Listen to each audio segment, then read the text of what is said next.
A mad tea party. There was a table set out under a tree in front of the house, and the March Hare and the Hatter were having tea at it.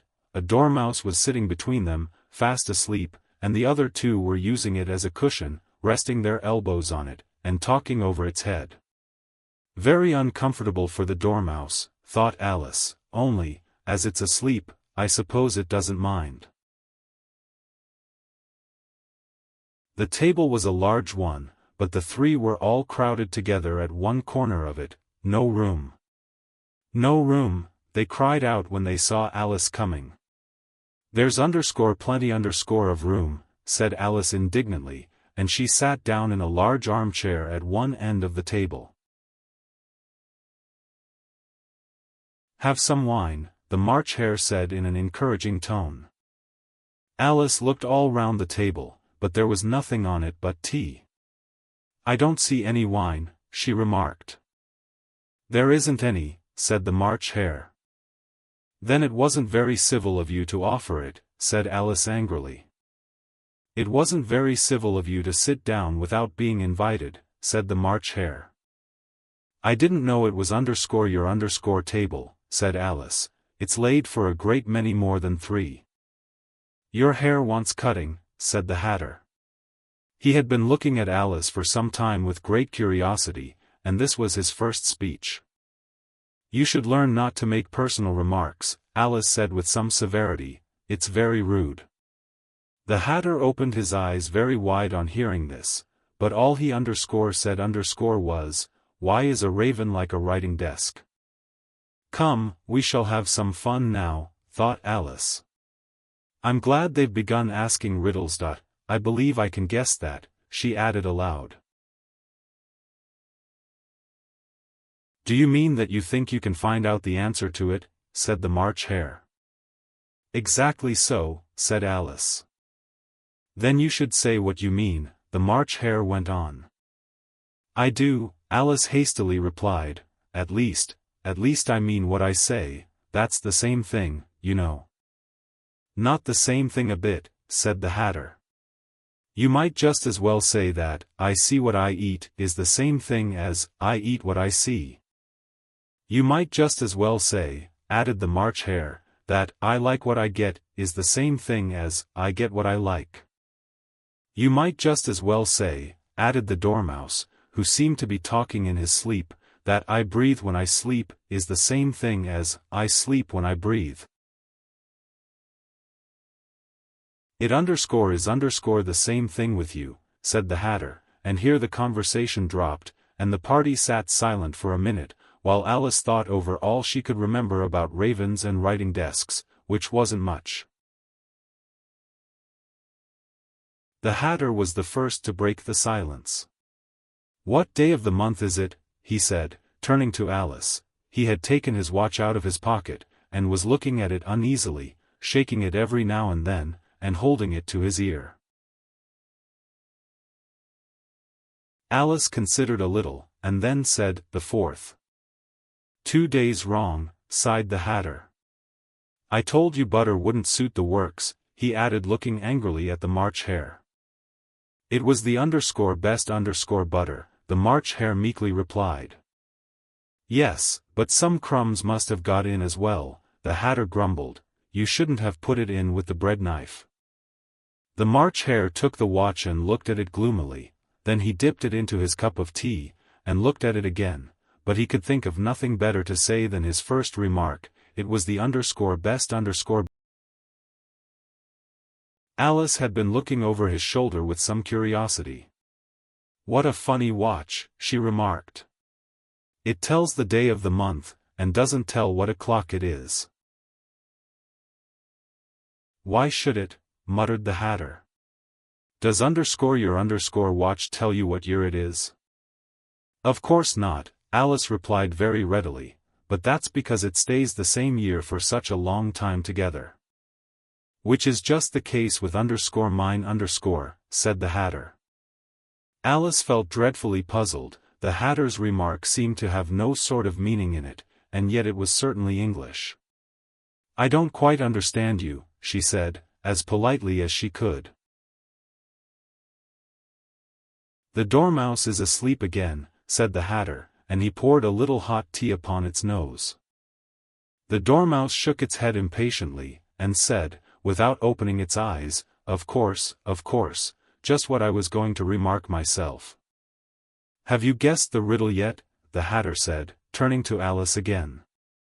No, I give it up, Alice replied. What's the answer? I haven't the slightest idea, said the Hatter. Nor I, said the March Hare. Alice sighed wearily. I think you might do something better with the time, she said, than waste it in asking riddles that have no answers. If you knew time as well as I do, said the Hatter, you wouldn't talk about wasting _it_. It's _him_. I don't know what you mean, said Alice. Of course you don't, the Hatter said, tossing his head contemptuously. I dare say you never even spoke to time.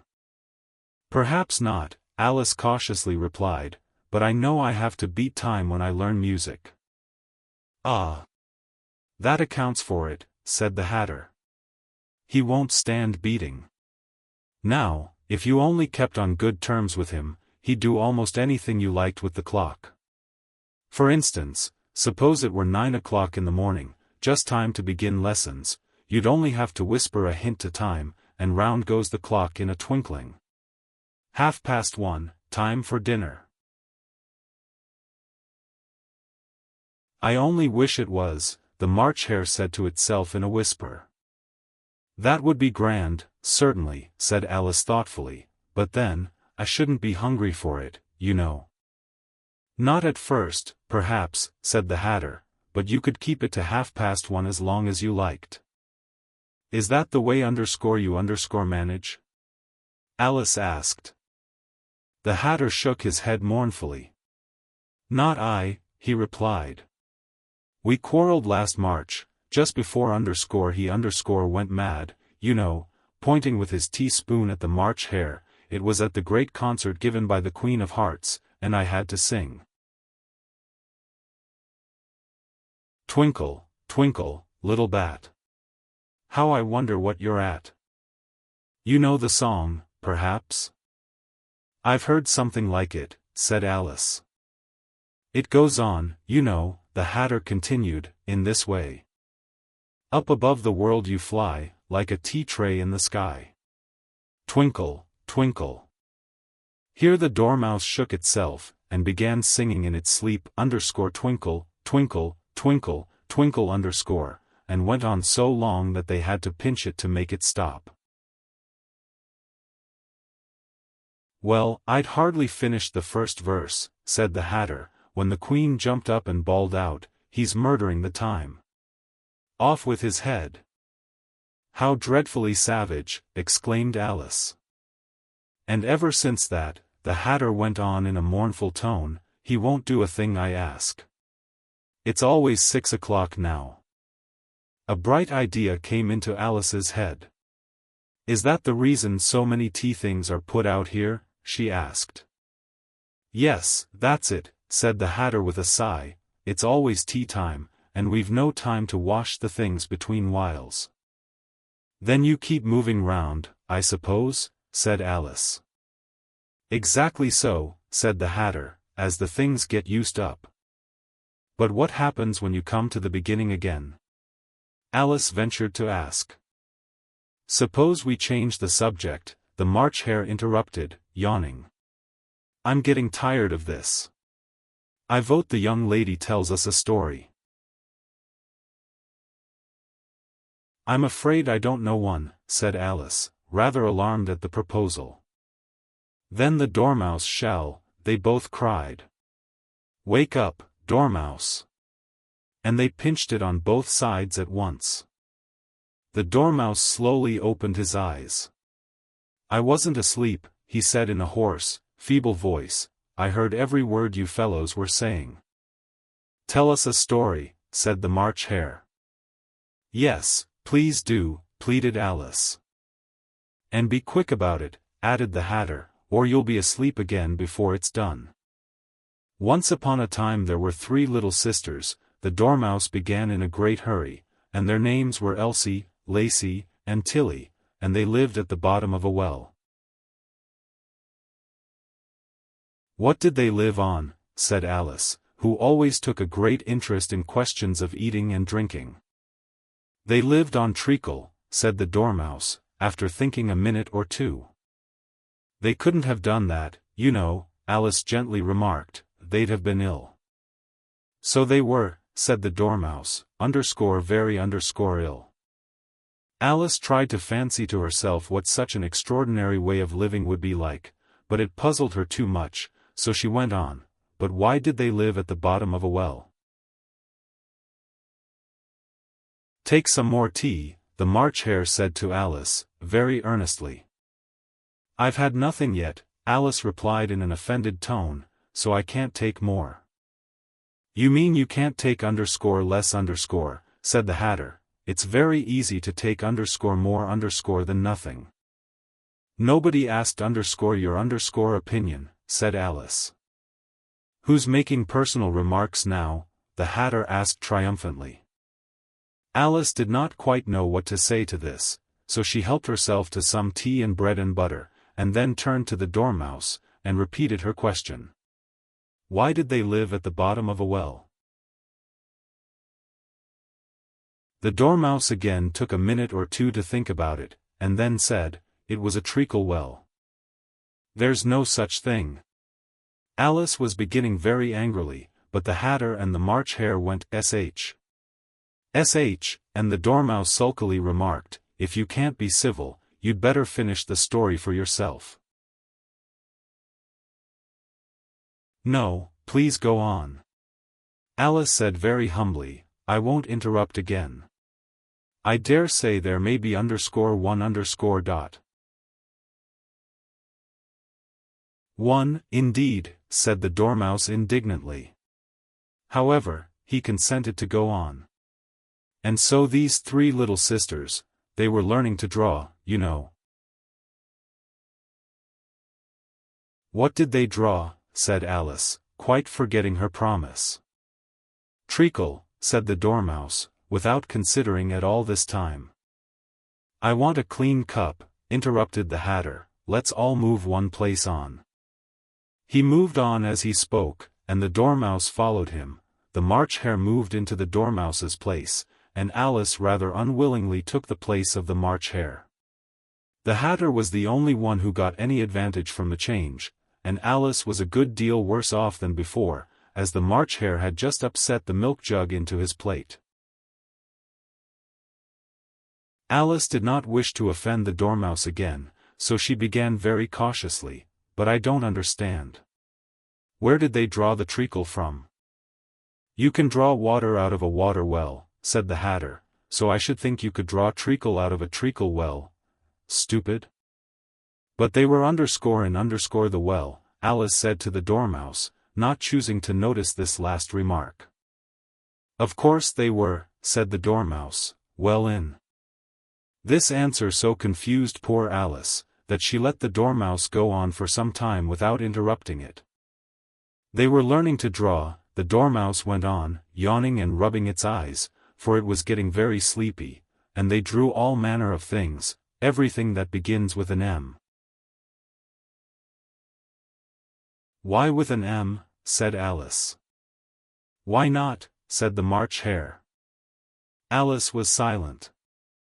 The Dormouse had closed its eyes by this time, and was going off into a doze, but, on being pinched by the Hatter, it woke up again with a little shriek, and went on, that begins with an M, such as mousetraps, and the moon, and memory, and muchness. You know you say things are much of a muchness. Did you ever see such a thing as a drawing of a muchness?